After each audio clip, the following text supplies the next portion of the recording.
Foodie ടോക്കിലേക്ക് ഏവർക്കും സ്വാഗതം. ഇന്ന് ചേനത്തണ്ട് വെച്ചിട്ടുള്ള തോരൻ്റെ റെസിപ്പിയാണ് കേട്ടോ ഷെയർ ചെയ്യുന്നത്. ഞാൻ ചെറിയ ഇളയത് അധികം മൂക്കാത്ത ടൈപ്പ്, ഇല വിരിയാത്ത ടൈപ്പ് ചേനത്തണ്ടാണ് എടുത്തിട്ടുള്ളത്. ഇലയോട് കൂടിയാണ് വെക്കുന്നത്.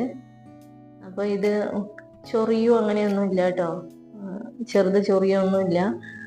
കയ്യിലിനി ചൊറിയുന്ന പേടിയുള്ളവർക്ക് അല്പം വെളിച്ചെണ്ണ തേച്ചിട്ട് മുറിച്ചാൽ മതി, ചൊറിയൊന്നുമില്ല കേട്ടോ. പിന്നെ ഇതിൻ്റെ തോല് ഇത് അതുപോലെ ഇങ്ങനെ എടുക്കണം. എന്നതിന് ശേഷം ചെറുതാക്കി അരിഞ്ഞെടുക്കാം.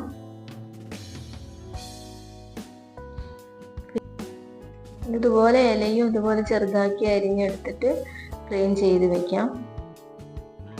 സബ്സ്ക്രൈബ് ചെയ്യാതെ ആരെങ്കിലും വീഡിയോ കാണുന്നുണ്ടെങ്കിൽ പ്ലീസ്, നിങ്ങൾക്ക് ഇഷ്ടമാവുകയാണെങ്കിൽ ഒന്ന് സബ്സ്ക്രൈബ് ചെയ്യാൻ മറക്കരുത് കേട്ടോ. ഇതുപോലൊരു പാൻ അടുപ്പത്ത് വയ്ക്കുക. ചൂടായി വരുമ്പോൾ 1 ടേബിൾ സ്പൂൺ വെളിച്ചെണ്ണ ചേർത്ത് ചൂടാകുമ്പോൾ കടുകും വറ്റൽമുളകും അതുപോലെ എരിവിന് ആവശ്യമായുള്ള പച്ചമുളകും പിന്നെ 5-6 ചെറിയുള്ളിയും കൂടെ ഒന്ന് വഴറ്റിയെടുക്കണം.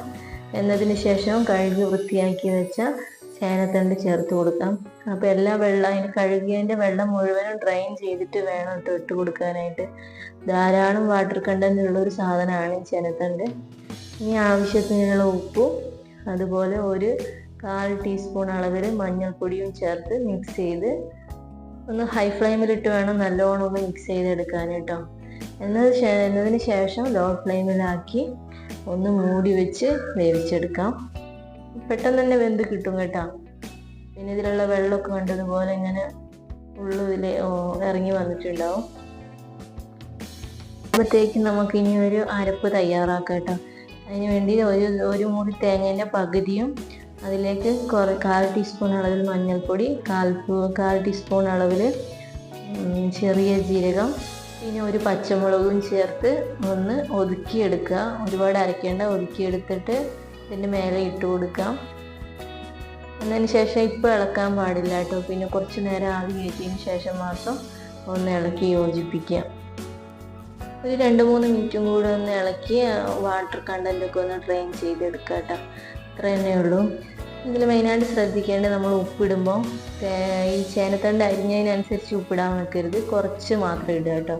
കാരണം ഇത് വെന്ത് കഴിഞ്ഞാൽ ചുരുങ്ങി പോകും. അപ്പോൾ ഇത്രയൊക്കെ തന്നെ ശ്രദ്ധിക്കാനുള്ളൂ. Thank you for watching and please subscribe my channel Foodie talk.